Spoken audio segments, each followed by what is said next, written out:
Welcome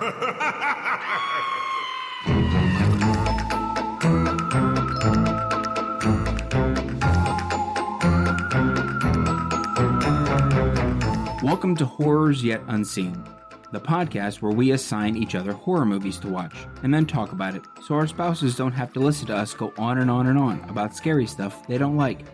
I'm Zach. And I'm Steve. Let's talk about some scary movies. By the way, there will absolutely be spoilers in this show. You have been warned.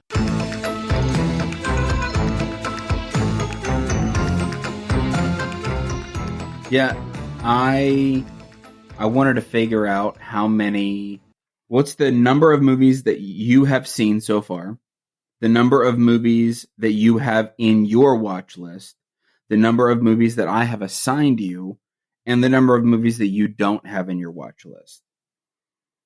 And it's not a surprise to me that the majority of the movies in my list for you are not on in my watch list. Yep. I'm almost positive that I will go out on a limb and say that half of the movies, at least, no less than half of the movies that I have, or that are not in your watch list, you've never heard of these movies. Probably not. That's my guess. At least half, if not up to 75% of them, you've never heard of. So, like, the good majority of the movies that are not on your watch list are going to be movies that, yeah. There's a significantly smaller percentage of movies that are on my Ruin Steve's Life list.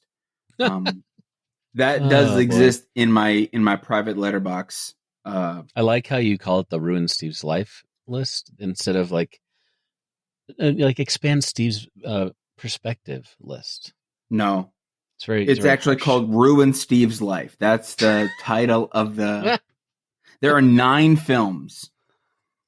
9. There are 9 films. Wow. In here that I know if I give these to you, you're gonna have a bad day.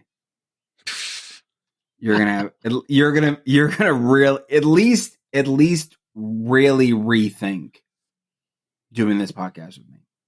My choices in life. You're going to be like, oh man, I should have never done this. Yeah. So, I found out the percentages. I didn't write them down apparently on this sheet, but it's a significant portion of the 302 movies that are on the list. Wow. Out of the 302 movies on the list, there are more than twice the amount of movies that are not on your watch list. So, wow. Just brace yourself for that. Yeah, I only have 23 movies on the list for you. Oh, I've got my for Zach weird, but I have 9 movies in there. Yeah. Well, that's why I asked you like a long time ago. Because I thought we were only watching. I was only making a list based on the premise of the podcast. Mm-hmm. So I went through the movies that I don't like the fact that Letterboxd calls it a watch list. Watch list to me sounds like movies that I've watched. Oh, really? Because they say watched and watch list. I would rather them call it want to watch. Well, but they don't. They don't ever listen to me. I'm sure you can find a Chrome plugin to change that word for you. Yeah. Smoking hot turds button. They don't listen. Anyway. I just need to buy shares. You know what it means company. now, right? What? You know what it means now, right? Watch list. Yeah, I know what it means now. Watch. Okay. Movies that you want to watch. Yeah. Right. So I initially went through that list and went, okay, I'm going to sort them by the movies that I've seen and then give you those movies. But then I was on my Halloween, want to watch Halloween list. Mm-hmm. And there were so many movies on that list. And I was like, my intention is to watch these movies. Why not just add them to Steve's list? And then if I end up giving him a movie that I quote unquote haven't seen yet, I'll just watch it that week because I want to watch it anyway. And then this is. I'm glad you're bringing this up because this is the bone I've got to pick with you. Okay. I'm realizing, and this is apparently a miscommunication because I'm realizing that some of the movies you've given me you haven't seen yet, and that's not okay, Zach. Well, here's the thing. I don't know that I've given you. Have I given you any movie that I haven't seen yet? I don't think that that's happened yet. I don't know. I at least know that there are movies on the spin wheel, and there are movies in the list that I have not seen yet. Okay. Like on one of the movies on the list is An American Werewolf in London.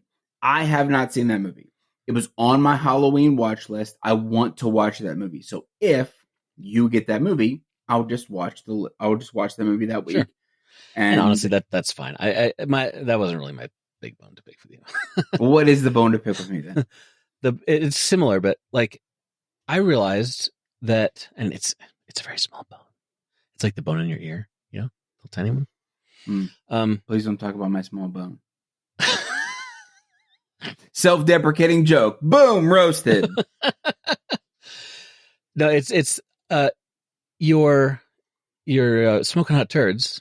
I realized you haven't seen all of them. What? Yeah, well, the you hadn't seen. Which one was it? You mentioned it in the last podcast. That's what made me think of it. Was it X? X was on there, and you hadn't seen it yet. Oh, okay. Hold on. And there were some other ones you had, like, you thought the premise was stupid, so you hadn't watched it. I can resolve this really quickly. I'm terrible at updating Letterboxd.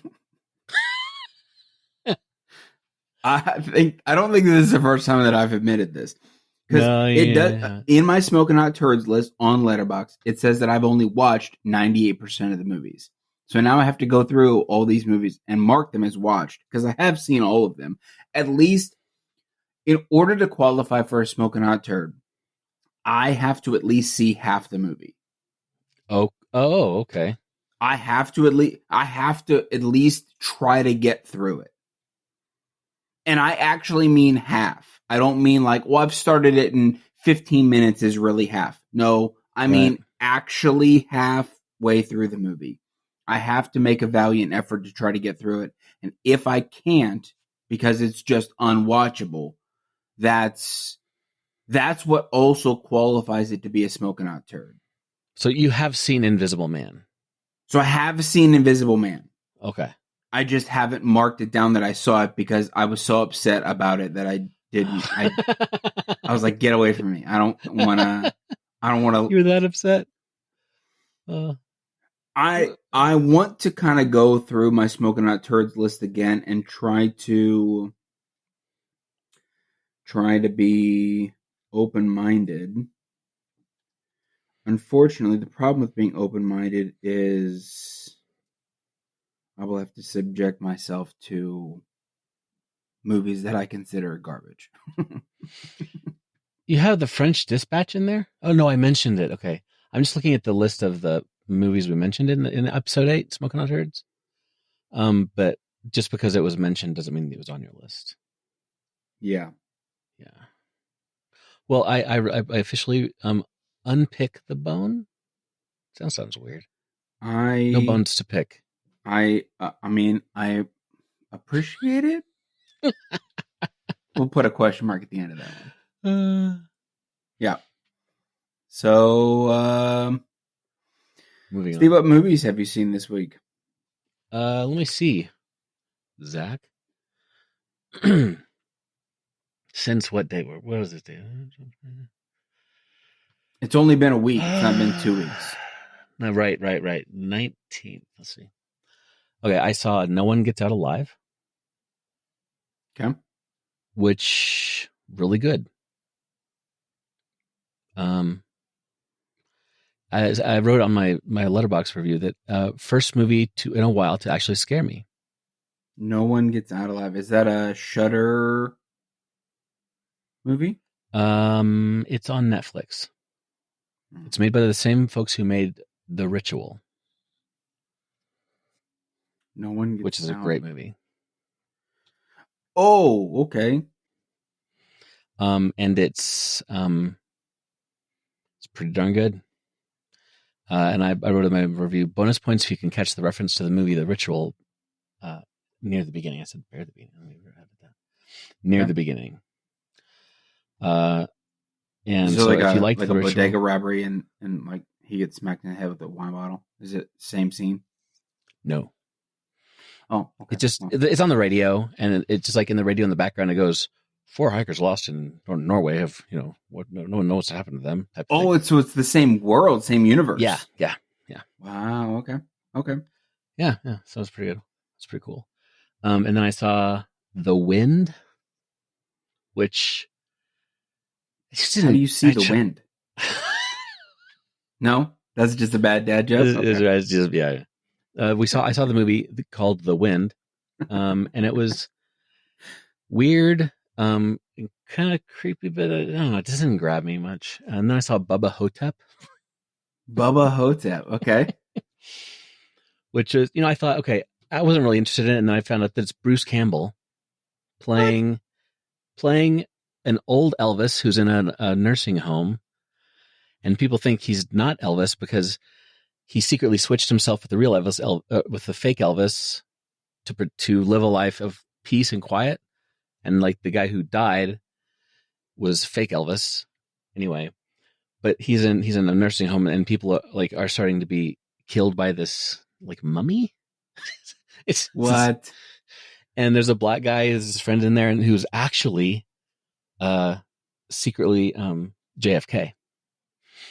And I have to watch this movie almost immediately, Steve. His body was dyed by the CIA to make him black. Okay. Oh my gosh, dude. Yeah, it's like, but it's kind of slow.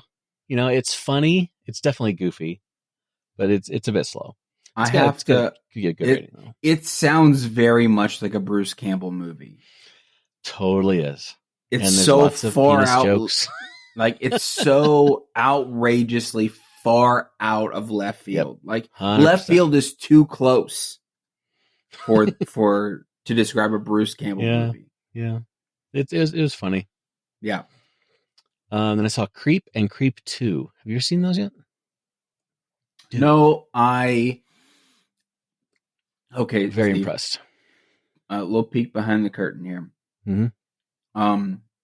The reason I haven't seen Creep and Creep 2 is because I'm scared. You scared? I'm so scared. My widow heart can't take it. I'm so afraid I might pee pee. Am I scared of pee pee? What have you heard about these movies? I don't know. I just saw the trailer for both of them and went, "Oh my gosh, I'm so scared." And so, also, I hate the fact that I did that on the podcast. You're welcome, but you're welcome for everybody. You're welcome. I did that. So they're well titled. This dude is a creep. I want to watch them. Yeah, they're basically about a guy who's like a killer. It's no spoilers at all. He invites the first one is he invites a guy over to film him, and it just gets weird. And the guy's a creep. Ugh. But it was so good. I immediately watched Creep 2. And I hear that there's a third one in the making. So, well, okay. And this morning I've almost finished watching Hard Candy. I've never heard which of this is pretty much a 2-person movie with Elliot Page and the guy who's in all the movies. Patrick Wilson, who's in all the Conjuring movies. Hard Candy.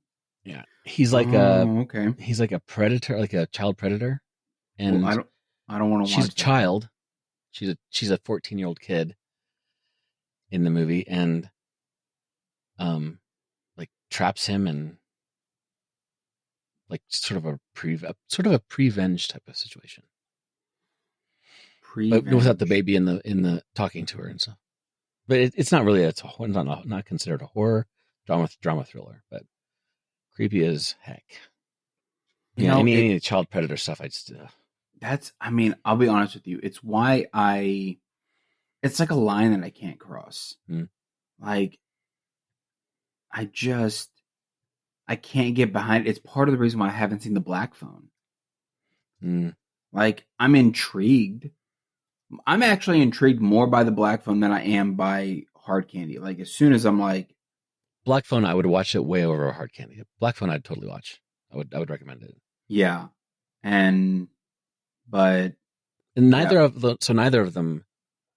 Well, in this one so far anyway, there's not any actual abuse going on. She just finds out that this guy's a abuser, and she like trolls him basically and lures him to invite her over, and so she like ties him up and stuff, and etc. Yeah, I think I remember watching the last movie that I watched that was like this was The Lovely Bones, and I can tell you right now, it was rough. I hated that movie so much.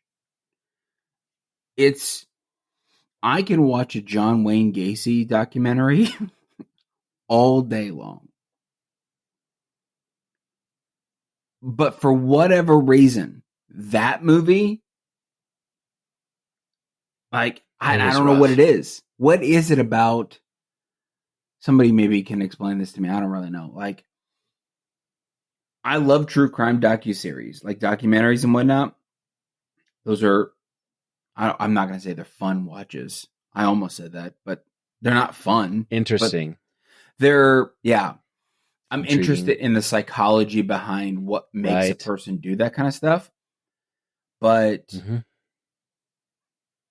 yeah, for whatever reason, the movie, The Lovely Bones, man, it was more than unsettling.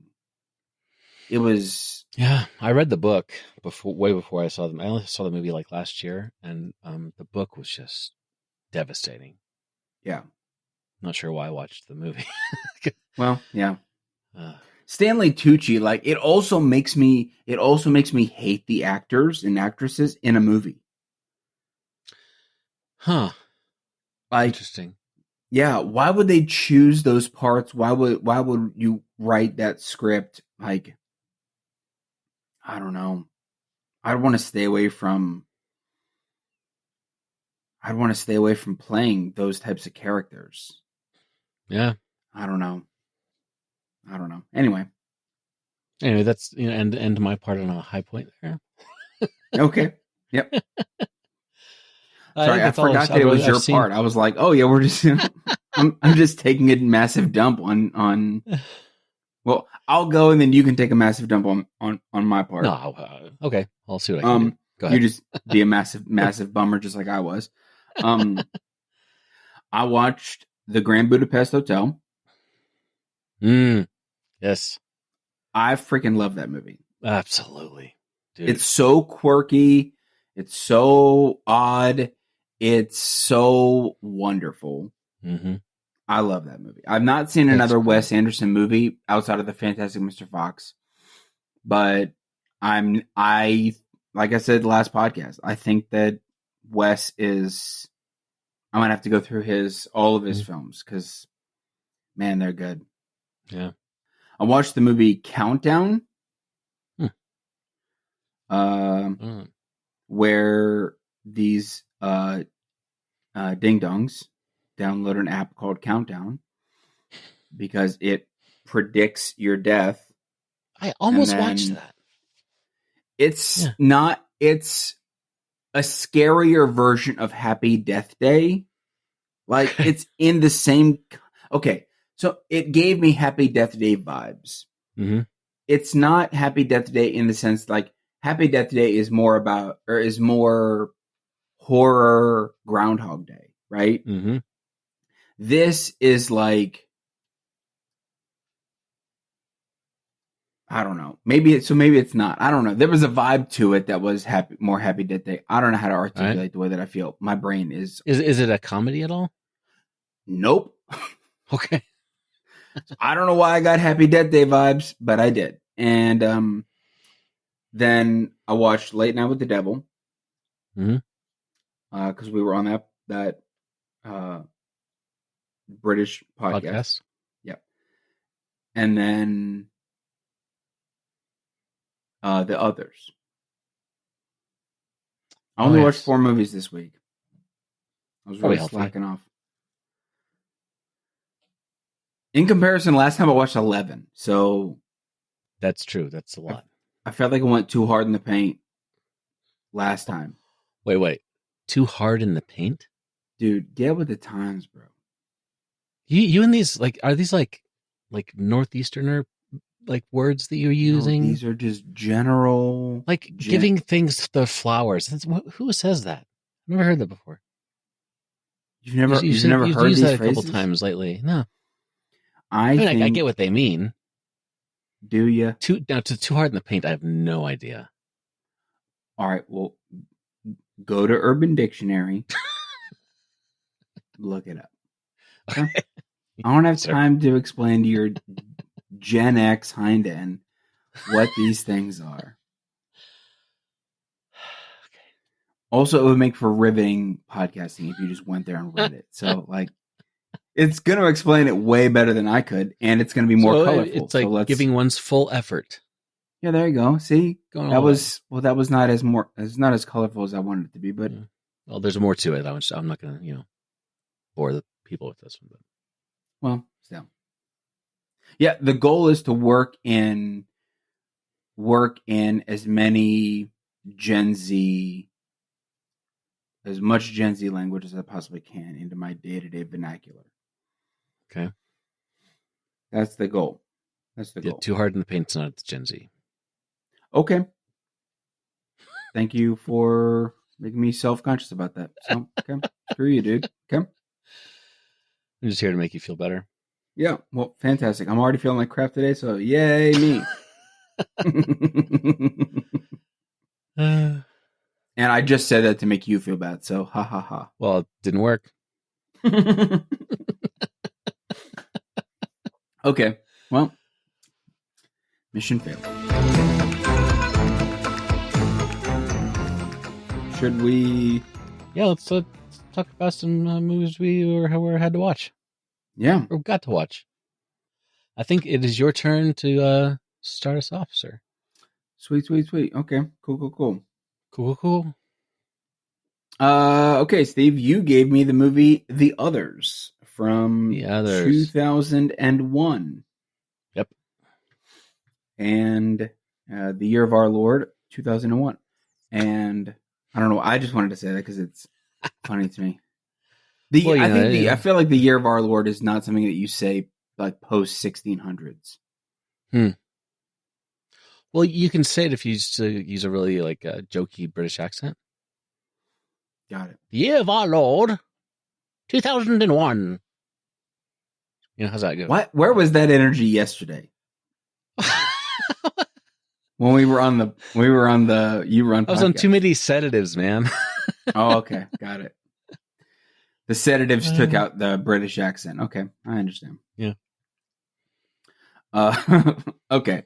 So this movie has an 84% on Rotten Tomatoes and a 77% audience score, which is pretty high up there. Yeah. 3.7 out of 5 on Letterboxd, 7.6 out of 10 on IMDb. Yeah. People love this movie, Steve. Yeah. And I'm slightly not too sure why, but we'll get into that in a moment. This movie stars Nicole Kidman as Grace, and no one else. No one else is in this movie that I can pronounce their name. And so, Nicole Kidman. If you want the full list of people who are in this movie, look it up yourself, jokers, because I don't know how to pronounce their names. There's a couple boys and there's a couple girls in this movie. That's it. There's other actors. The IMDb I'm just being as weird as I possibly can with this. The IMDb synopsis says, in 1945, immediately following the end of the Second World War. That's my terrible David Attenborough impersonation. A woman who lives with her two photosensitive oh my gosh, dude, photosensitive children on her darkened old family estate in the Channel Islands becomes convinced that her house is haunted. My synopsis of this movie is this. This movie follows Nicole Kidman's character Grace as a completely normal, non-dead mother of two. Their names are Anne and Nicholas. When new servants arrive, Grace's world begins to flip upside down. Because she freaking realizes she's dead. Okay? Spoiler. Listen, if that ruined this movie, I'm not going to apologize for it. Okay, so first, I'm not a huge fan of jump scares. I think that I've seen far too many just incredibly poor or cheesy or whatever jump scares. I think that you could overuse a jump scare. So I'm not necessarily a fan. Also, Who likes to be scared? Like, who likes to be suddenly frightened by somebody popping out of nowhere, right? People who watch horror movies, maybe? I like watching, well, yes, of course. I like watching other people get scared. If that pops up on my TikTok, I will like the video because it's so funny to me. But if my wife did it, if my wife popped out of nowhere and scared the crap out of it, like if she banged on this door right now, that would not be funny. Also, I think I'd laugh. Of course, Steve, you would. Of course, you're a normal human being. But I will say this. The jump scare at the beginning of this movie deserves a freaking award. Like the very first thing? It was so good. 100% did not see it coming. And I did jolt. My body jolted. Do you mean like when she was laying in bed and screaming at the very beginning? Yeah. Because they lull you in with this sense of they're just quiet and peaceful. The beginning, and it's also, there's 2 minutes or something like that of titles. Yeah. Well, there's not 2 minutes of titles. That was Late Night with the Devil. I meant like credits. Right. Like the intro song, and they're going through the little shadow nursery story or whatever. And then all of a sudden, it stops doing the opening title card, shot of the house, lower third says 1945, whatever, and the location of the house, and then immediate hard cut to Nicole screaming in bed. And I was like, oh dang. It was so good though. Such a good jump scare. My guess is that that's the moment that she actually wakes up. That's what I was thinking too. So, because there is no direct correlation until the end with the reveal that everyone's been dead this whole time. Mm-hmm. And then I started to really think about, because it throws you for a loop. It's a good jump scare. But I started to think, why was it in there? Oh, this is probably the moment that she woke up. After dying? Dead. Yeah. If you can do that. She kills herself. Because she's a ghost and she doesn't know it. And this is the start of all of this. The pacing of this movie is the main thing that I had a problem with. I think they could have probably cut a lot out of this movie. They could have condensed the story somehow. Mm-hmm. And because the movie did drag, it felt like it drug out for a long time. And I kind of got bored watching it at times. I would have to pause the movie and go do something else to kind of quote unquote unbore myself and then come back to watching it. So, yeah, I think I think they could have gotten on with it a little bit more. But that's my opinion. It was like an hour 44, I think. They could have probably cut this down to just an hour, at least an hour and a half, and it still got the same message. Fun fact about this movie, the director asked for a special microphone to be invented specifically to pick up on the inaudible whispers the actors spoke during the movie. Did you know that? Really? No, that's a completely fake fact.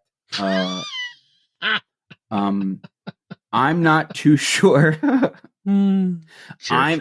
I'm not too sure what the heck the director was going for here with the amount of whispering in this movie. Maybe it was intentional. Yeah. Okay. They included it anyway. So I have to assume that it was intentional.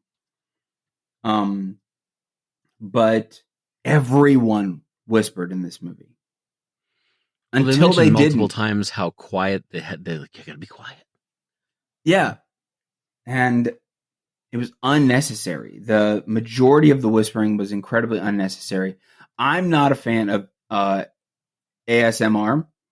Oh, I'm not a fan. No, I don't understand the point. It actually makes me upset. Mm-hmm.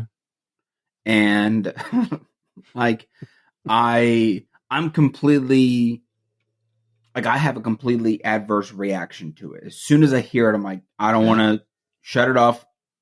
I don't want to hear it. So I shouldn't start like scratching the microphone right now with my fingers. Don't do that. I will.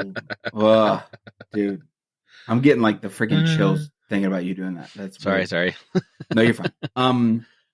So the fact that there was like so much whispering, it did bother me. But it more annoyed me than anything. I just didn't understand why not talk normally. In the moments when you wanted to be quiet, like when she told at the end of the show, when she told the kids to go hide, like that makes sense. You're whispering, or when the kids are escaping the house because they want to go find dad in the woods, they're whispering. They don't want mom to know because they're supposed to be sleeping or whatever. I understand that. But when the mom and the dad are in the bedroom and they're just whispering to each other, and I'm like, I'm sorry if that bothered anybody. I'm so sorry about that because that would have bothered me if I heard that on the podcast. So if you like ASMR, then you might really like this movie.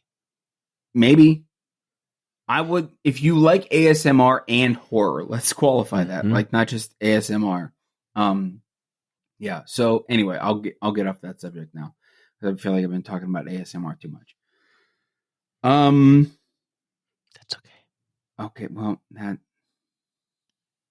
Steve, I interpreted it as she's doing a lot of things that you would do as a ghost, but she doesn't realize she's doing them because she's doing it because she's a ghost. Like a ghost would not be loud because you want to be quiet and not to alert people. I don't know. I don't know. Again, there is a reason probably for it.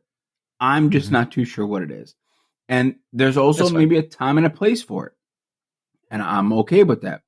It was just a lot of it. It felt like there was a lot of it. There was. And I was like, there's no reason to whisper here. Just talk normally. Having said that, I thought that the performances in this movie were absolutely stellar. Yeah, I agree. I thought everyone acted so well in this movie.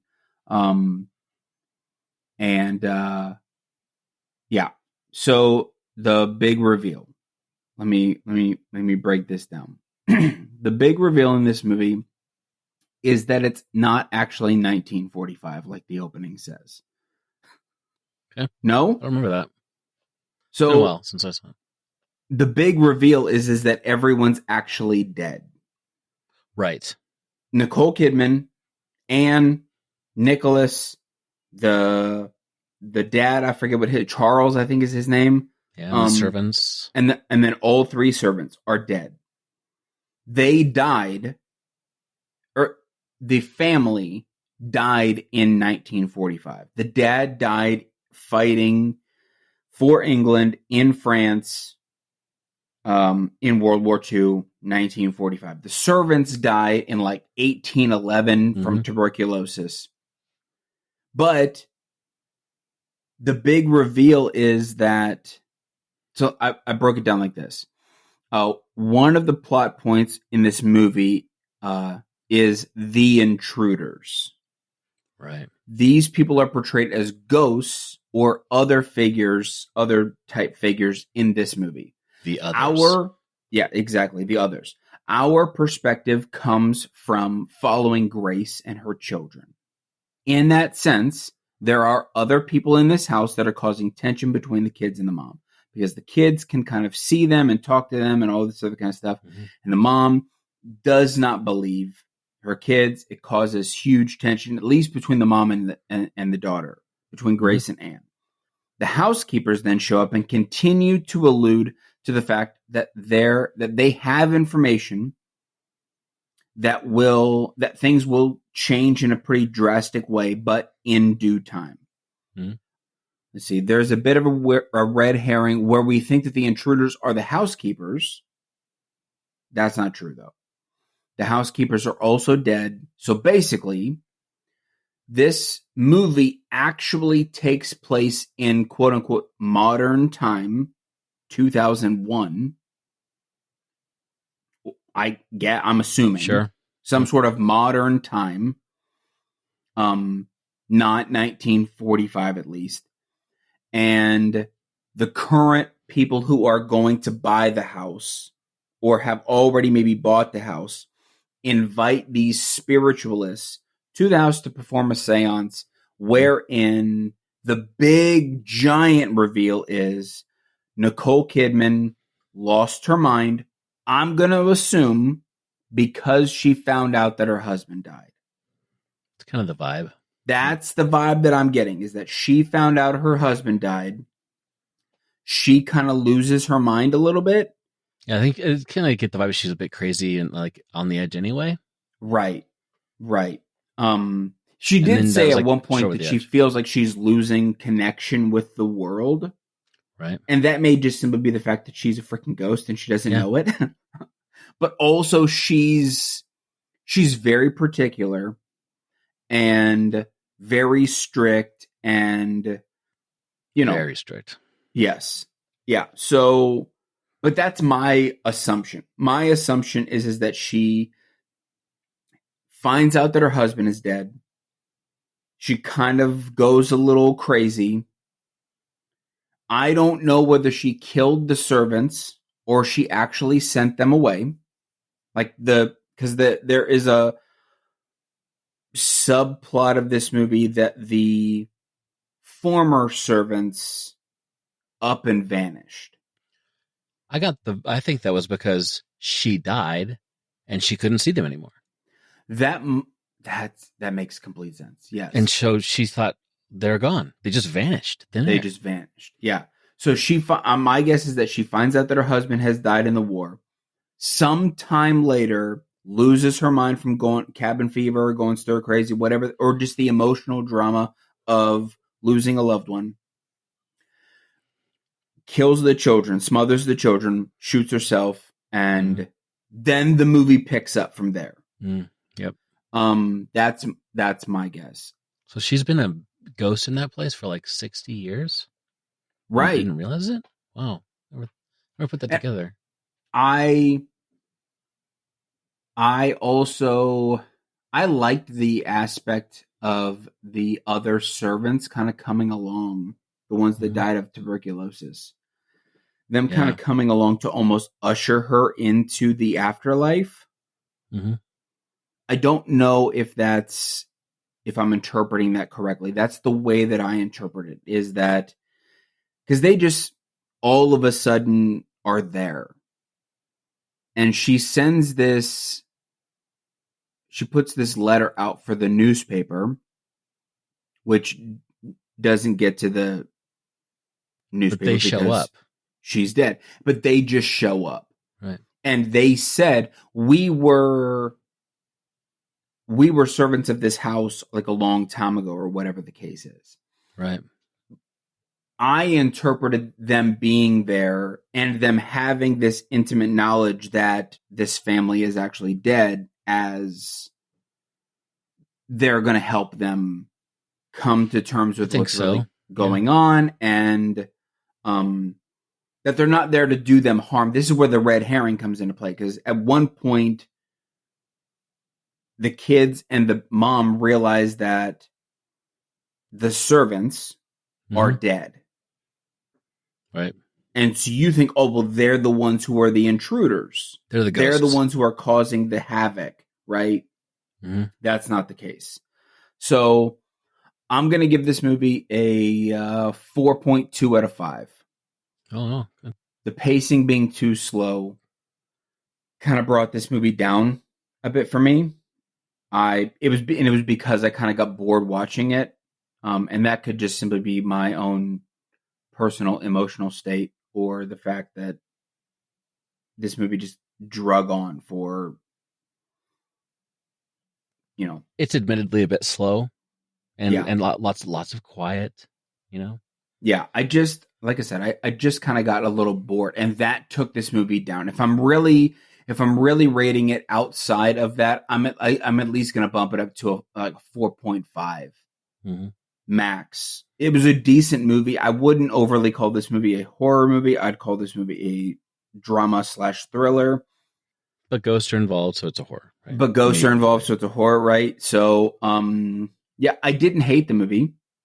Even though I did get bored watching parts of it, I didn't actually hate the movie. But So I'm gonna jump it up then. 4.5. 4.5 out of 5. It was a very decent movie. I thought the acting was pretty great. I did not entirely expect the double twist. Like, so there's like the servants are dead was the one twist. It was the first twist, and then the whole family's dead too. And then because there's the seance and whatnot, and so that's one thing I love about movies like this with the twists at the end, because it immediately makes them rewatchable. Because you go back, like I kind of watched part of this last night, kind of in prep for this. I didn't watch the whole thing, but right at the beginning when the servants come along, they, like, every interaction with them, you now see, knowing what's going on, you see them like looking at each other like, what's going on? Like, she doesn't know she's dead. Right. And it's cool. And like seeing the way that she behaves, and how, I don't know. It's just, I really like how you can watch it again. And it's also really good. Honestly, it's a good entry into scary movies for people. I think this is the first scary movie we showed our kids when they were kind of old enough to like feel like they could handle this one. Right. Mm-hmm. And the kids loved it. Yeah. The most scary part of this show, to me, is that initial jump scare. Huh, yeah. Like, there are creepy aspects of this movie because it deals with ghosts and it deals with the afterlife, and the people act funny, and some characters know some things that other characters don't. And like, those are creepy kind of moments. Well, and with when they were doing the seance, there's like that witch looking lady with the dead eyes for a second there. Right. Yeah. That creeped me out. That was, but yeah, the movie was more creepy at that point, right, than scary. To me, the scariest part was that initial jump scare. Having said that, the movie is not bad. I don't think that this movie is bad. I'm gonna 4.5 this movie, and it was okay. It was pretty decent. It definitely redeemed you from freaking Benny Loves You.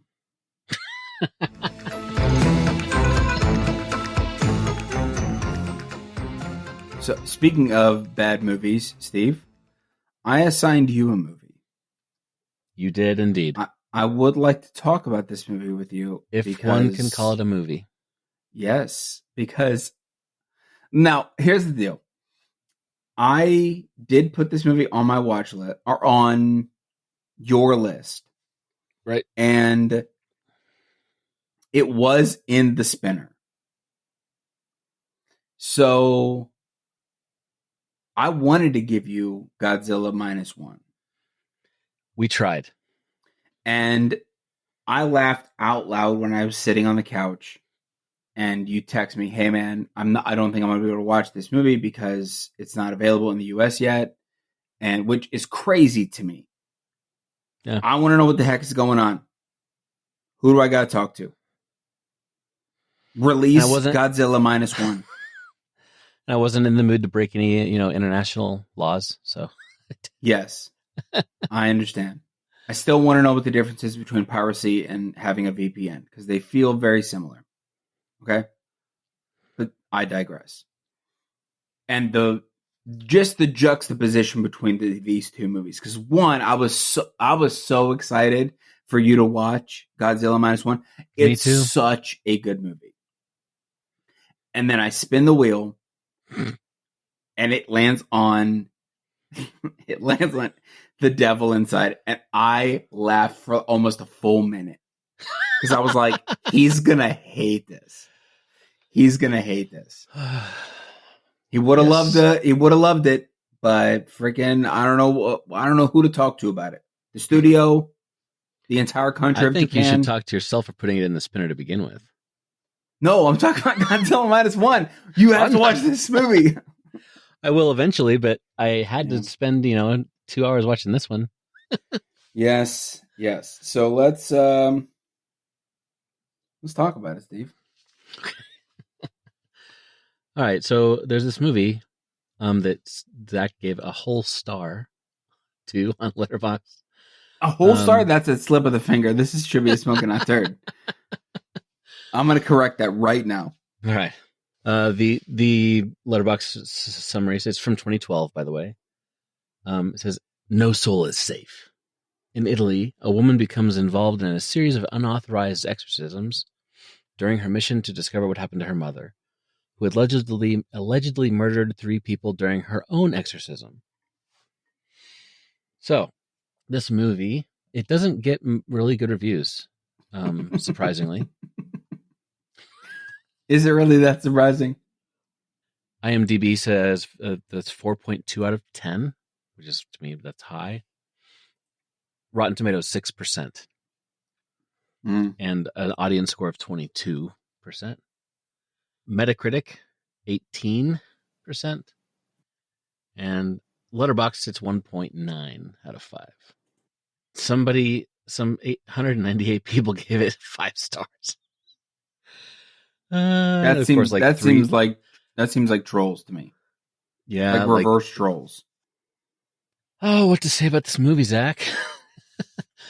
And if in any way I can, I want to encourage people to save yourselves time and don't watch this movie, and save yourselves the stress and strain. It's just so bad.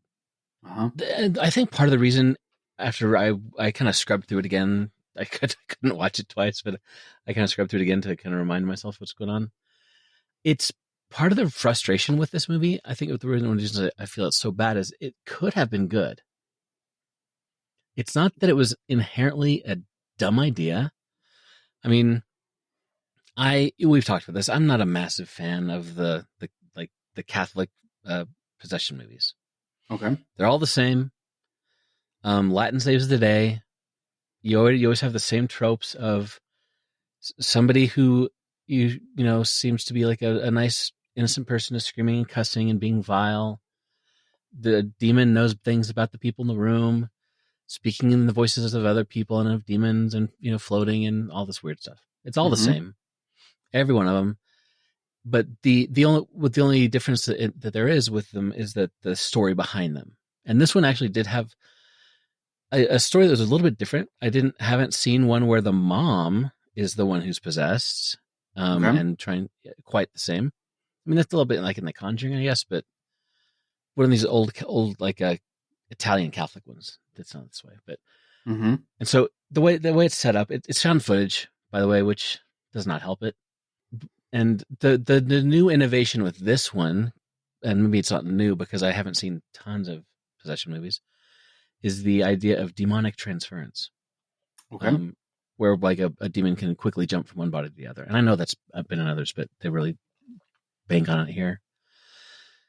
It starts out with there was a woman who's going through an exorcism, and in the middle of it, she ended up killing 3 clergy, like a priest and 2 nuns or something. And she's taken into custody and put into a Catholic asylum in Italy for some reason, because she's from the States. Like, why is she in Italy? I feel like it was like an excuse for the directors and people to like film something in Italy. And it is all filmed in Italy for the most part, and in the Vatican.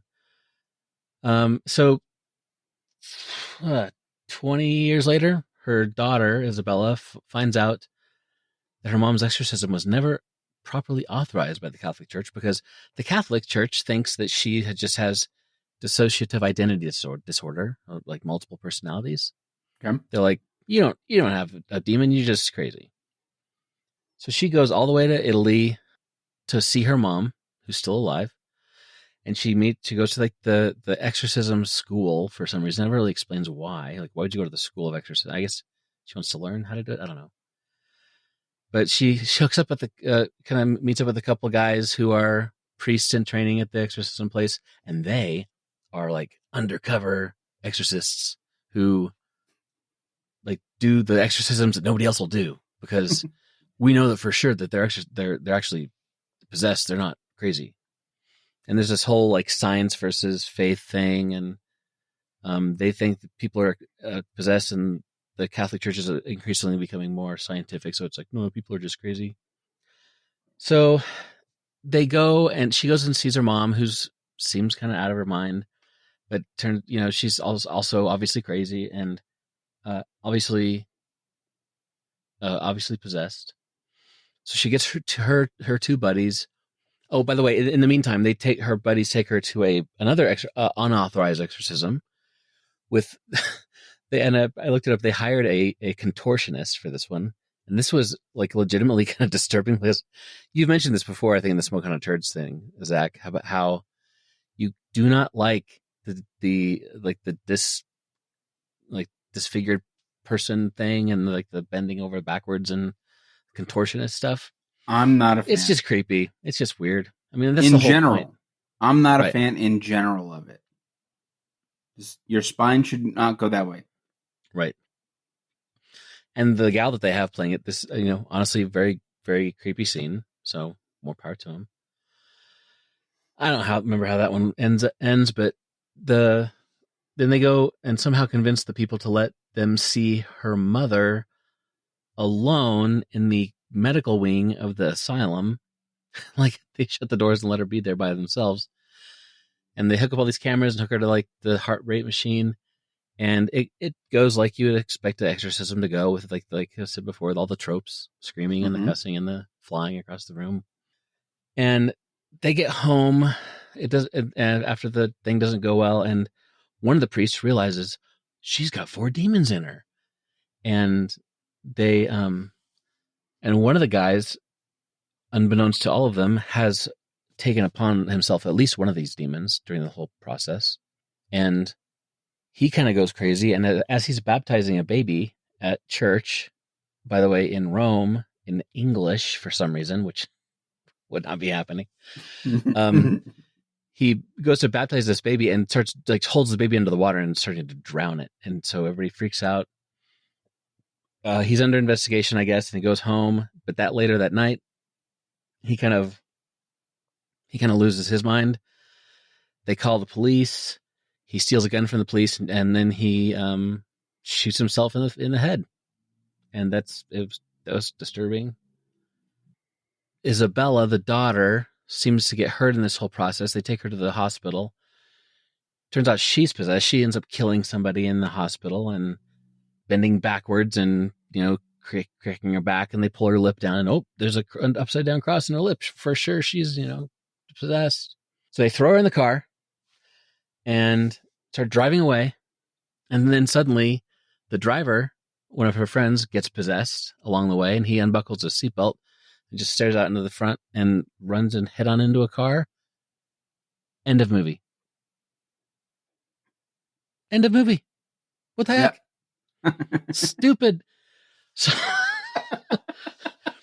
so it immediately goes to a black screen, and at the end, it says, "The facts surrounding the Rossi case remain unresolved. For more information about the ongoing investigation, visit therossifiles.com." So I'm like, I'm going to that website immediately. It's not up. Apparently. Imagine that. Apparently the website was not up until like multiple weeks after the movie came out. I did not know that. Yeah. And it stayed up for about a year, and then they took it down. See, can you go to like the Wayback?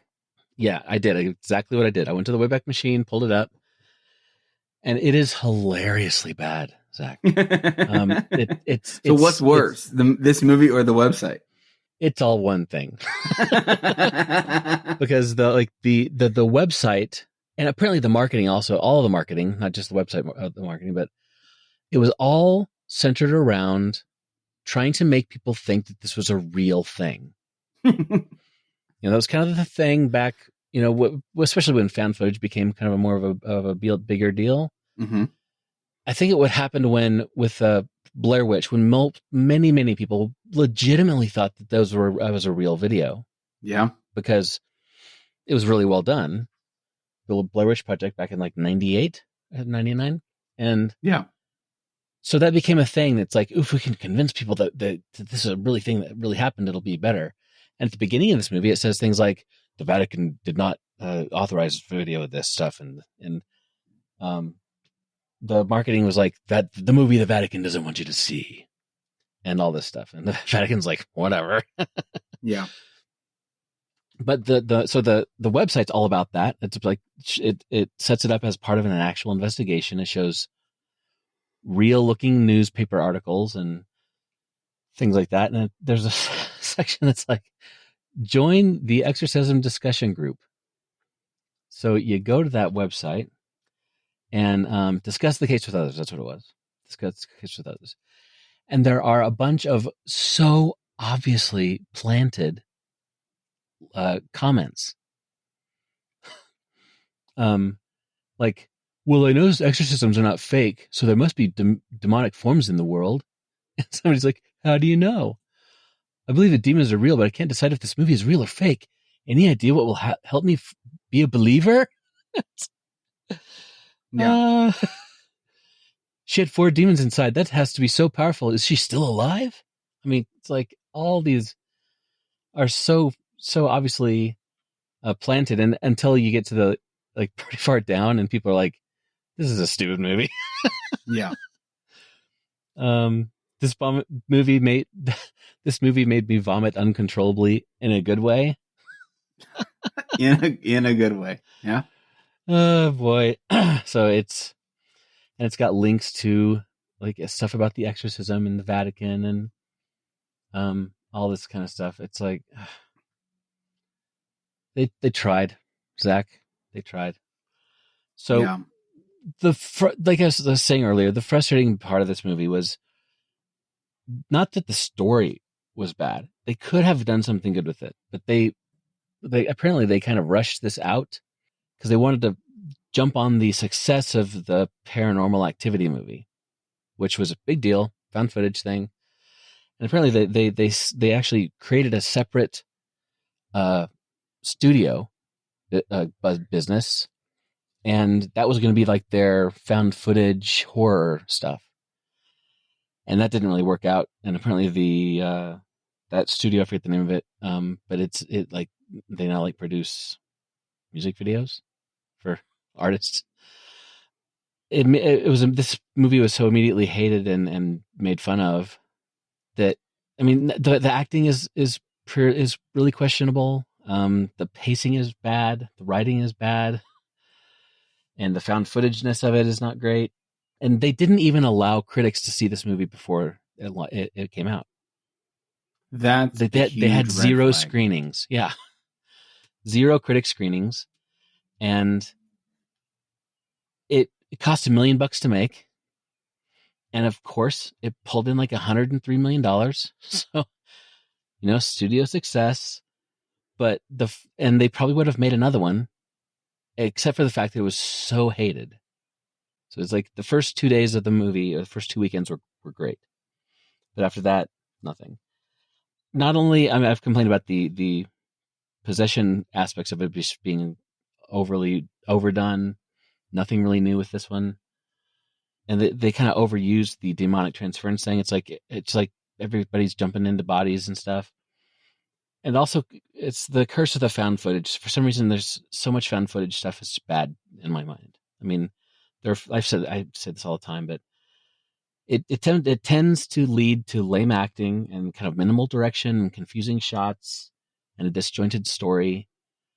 And I know that the reason people do that with found footage is because it's they're trying to make it feel less scripted and more real, quote unquote. Mm-hmm. But it's a movie. You've got to have a script on some level. And I think it part also goes back to the Blair Witch Project, because in the Blair Witch Project, they really didn't have much of a script at all. They stuck these people out in the woods, and they said, we're going to give you every day, we're going to give you a thing to do. And so they wake up in the morning and there's like a note for them of something to do. And they just have to fake it along the way. And some of them were actually thinking in the movie, like the actors thought some of this might be real. They thought they were, like one of the actors thought they were part of a snuff film. And they were afraid they were literally going to get killed. Mm-hmm. So people see that and go, oh, well, let's do that with this or make it feel that way. Right. And they can't fake that kind of stuff. So I don't know. It was a letdown. I mean, it was never supposed to be a let up. Okay. That's why I laughed so hard because it was the difference between the two movies was so wild. Yeah. So wild. I was like, there was a part of me that was like, don't do this. Don't do this. And then I was like, okay, I'm going to do this. Like and the only reason I was just going to like say this sucks and move along. But the only reason I wanted to explain the movie here is so people didn't feel curious enough to go watch it. Because you're welcome. Sometimes curiosity actually does kill the cat. And in this case, you're just going to regret it. Because you're not going to walk away from this movie going, oh my gosh, that was so good. Nope. You're going to walk away. If you make it through, you're going to, any amount that you watch this movie, you're going to feel like you've wasted your time. Yep. Any amount. 5 minutes, 1 minute, 30 seconds. I don't care. It doesn't matter. Yep. You're going to feel like you wasted your time because it's unbelievable how bad this movie is. It's so bad. I mean, like, they. Yeah, I'm not going to. Do you attribute? Anytime a studio doesn't let critics view their movie, do you think that there's a reason behind that? Like, do you think that they 100%. Really truly do know that, or is there maybe another reason? I think that they know it's crap. Why would you not? Because that's a huge part of, like, opening weekend is a massive deal. Right. And I would think that if I believe in my movie, I want people to hear that it's an awesome movie before they go. And I guess what they just did with this one, honestly, it worked. They just marketed the heck out of it and did all this, like, Vatican doesn't want you to see it stuff. And they banked on that getting people in the doors, and it worked. They made $100 million. Right. But also too, like, to Mark's point yesterday, sometimes people can be like, the critics can really make or break something. Yeah. And they can influence you. they can overhype a movie. I think that was kind of Mark's point yesterday. It was like there was such an overhype of Late Night with the Devil. And to his credit, the phrase best horror movie since yada yada yada, whatever movie, or best drama since, or best comedy since, or whatever the case is, that phrase we got to do away with. Yeah. Let the people decide over time what is the best and what isn't. The audience is going to decide whether or not something should be the next iteration should be greenlit, the next project should be greenlit, or just the success of the movie. Right. But one of my issues with talking about opening weekend and solely focusing on the amount of money made during opening weekend is not the talking points. No. That's not how people are discussing this movie. Right. In other words, of course, Winnie the Pooh, Blood and Honey is going to make a lot of money in the opening weekend. That does not mean that the people that went to watch it did not walk out of the theater, did not ask for their money back, did not immediately go to social media and crap all over this movie. It just means that people went out to see it. Right. And of course they're going to go out and see it. Why wouldn't you want... We have this addiction to want to watch the train wreck. So I immediately greenlighting a project just because box office numbers are good is... I don't like talking about that kind of stuff because just because people went out to see it does not mean that people liked what they saw. Right. Those should be reviews, but also we have to understand that critics have the ability to be overly critical for a reason. There are so many. That's why I'm not necessarily a fan of Roger Ebert. I'm not either. So many movies that he's like, this is a garbage movie. I'm like, that was a fantastic movie. What are you talking about, you ding dong?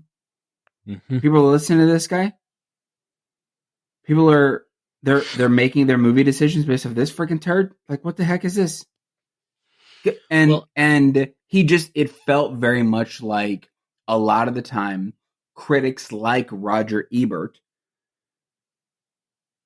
just they woke up on the wrong side of the bed. Yeah. You know? Well, and I think if you want to focus on the numbers of things, it's going to be more indicative if you look at the first weekend versus the second weekend. Because if it's crap, everybody's going to tell their friends and no one's going to go see it the second weekend. But if it stays up, it's more likely to be good. But it's just one point of data, you know? You're right. It is one point of data. But I feel like we talk a lot about like, well, opening weekend, this movie made a lot of money. And I'm like, I'd much rather talk about how people felt when they left the theater rather than, because you paid $14 a ticket to go see this movie and the movie made $100 million. But, you know, that doesn't mean that this movie is, and this is the case, is like if this movie made $100 million opening weekend, but it's just like if a movie takes $1 billion to make, it doesn't mean it's going to be a good movie. Right. I mean, Avatar, The Way of Water, whatever that was. Dude, I'm not a fan of what James Cameron is doing. I might be the only one on the planet who doesn't like the Avatar films, but I have zero interest to see any more of them. Yeah. Same. They're making I saw the Avatar. I saw the movie. Freaking 4 hours for no stupid reason. Made me want to curse like a sailor. Okay? It's a 4-hour cartoon. I hated it. I was like, what is this? Why are people so jazzed up about this movie? Okay, speaking of that, what the heck is with Mad Max movies? Why do people like these things? Okay. Now, admittedly, I have not seen one since like Mad Max Beyond Thunderdome or whatever back in the 90s or 80s. Right. I saw. It just looks like cars driving in the dirt. Yeah. I saw the remake or Fury Road, whatever that one was. Which is supposed to be fantastic. Not Ed Hardy, Tom Hardy movie.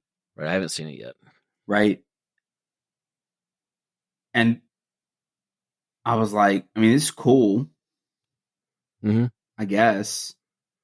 Like, and this one's supposed to be a prequel. This one is like, okay, I don't feel anything about it. Yeah, I don't feel any. If I feel anything about it, it's unnecessary. It's that like this is Thor meets Mad Max. Yeah, I'm just every one of these movies looks like it's just people driving across the desert looking for water or something, and with it's like a ridiculous amount of where are they getting the gasoline? That's another. Where are they getting question. The tires? Yeah, are they getting? It just bothers me. Yeah, I mean, I should watch one of them and just to see. It's like so I'm really bummed out that Twisters is not a sequel. I'm bummed out about it. Yeah. I wanted it to be a sequel. And the fact that it wasn't makes me not want to see it. But we saw the trailer for it a while back. I forget what movie Casey and I were going to go see. We saw the trailer for it, and all I thought was, this movie's a Dodge Ram commercial. It's like the longest Dodge Ram commercial ever. Like, that's all this movie is like, here's how Dodge Ram trucks would survive in a tornado. Here's all the cool accessories that you can add to your $75,000 Dodge Ram truck to make it survive a terribly CGI'd tornado. Exactly. And having lived where there's lots of tornadoes in Oklahoma, the fact that they show him using these like augers to like screw himself into the ground. Come on. That's what I'm talking about. That's what I mean.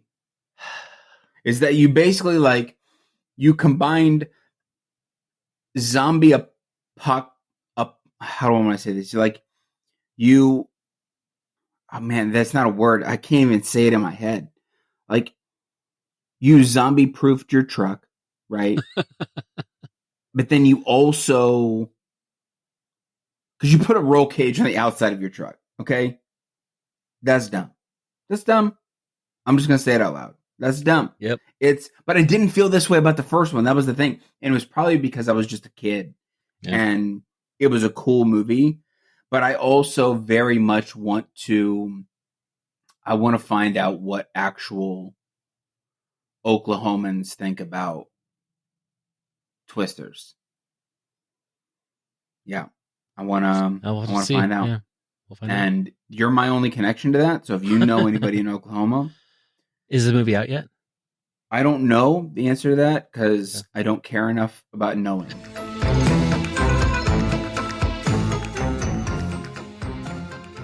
Well, what is next week? The next episode for us. What are we going to watch? That's a great question. I'll do the spin wheel. I got 10 movies here, Steve. Okay. Make them good. No. Complete chance, dude. There's a complete chance. Okay. Okay. And just for Mark, I